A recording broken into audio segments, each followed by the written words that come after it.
Hello everyone, I am Dr. YEWANDE OSHODI. I'm a consultant, child and adolescent psychiatrist, and an associate professor of psychiatry at the Lagos University Teaching Hospital and at the College of Medicine of the University of Lagos. I'm speaking today about the World Autism Awareness Day, which comes up on the 2nd of April every year. The theme for 2023 is transformation towards a neuro-inclusive world for all. I think this is an amazing theme because it essentially reminds us all that people with autism spectrum disorder deserve to be included at different spheres of our lives, whether it's the judicial system, educationally, in the regular workplace, in the arts and crafts industry. There is room for neurodiverse individuals, in this case autism spectrum disorder specifically. As some of us may know, autism spectrum disorder is a neurodevelopmental disorder that has its onsets in the early stages of neurodevelopmental growth of an individual.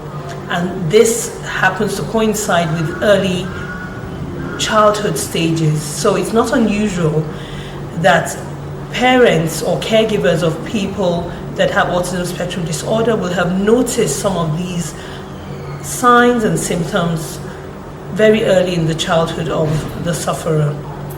Although it's important to also remember that some cases are missed, particularly in low and middle income countries based in Africa and other parts of the world where presentation occurs very late. I'll remind us very quickly that the features of autism spectrum disorder includes deficits in social communication and interaction, which could include a few specific features I'll describe in a minute, and also deficits of restrictive and repetitive patterns of behavior and interests. These are according to the DSM-5 criteria. When you think about deficits in social communication and interaction, it includes things like finding it difficult to respond to name, not making eye contact, being socially awkward, to mention a few. I'm sure the list is rather long, and those of us that have a bit more interest can double check this, and just familiarize ourselves with the challenges of social interaction and behavior that children or individuals on the autism spectrum may manifest with. Restrictive and repetitive patterns of behavior, deficits in this area may include repetitive actions, stereotyped behavior, making flappy movements, or being focused on the parts of a thing rather than the whole. For example, watching the spinning of the wheels of a car rather than playing with the car.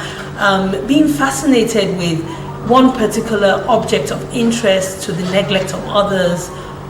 Arranging things, lining up their toys or arranging them according to colors. Also in this category, the list is long and enormous. But either way, once we do have a person that meets this criteria, it's important that we have that person receive a proper evaluation by skilled personnel, and where possible, confirm the diagnosis so that it can guide access to services, particularly in places where this matters.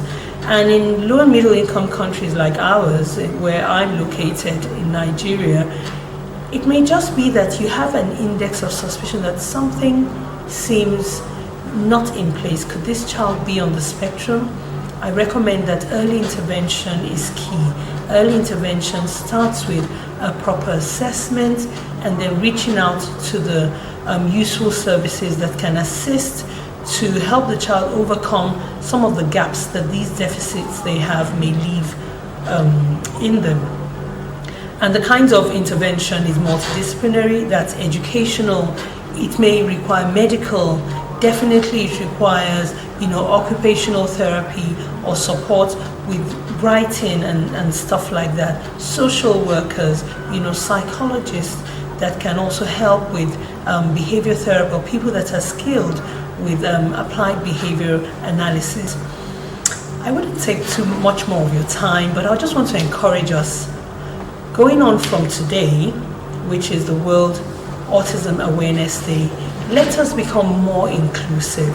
Let inclusivity be the word of the day, where we're very intentional, we include them where possible, we support individuals on the spectrum to be included, by including our voice to the conversation around this.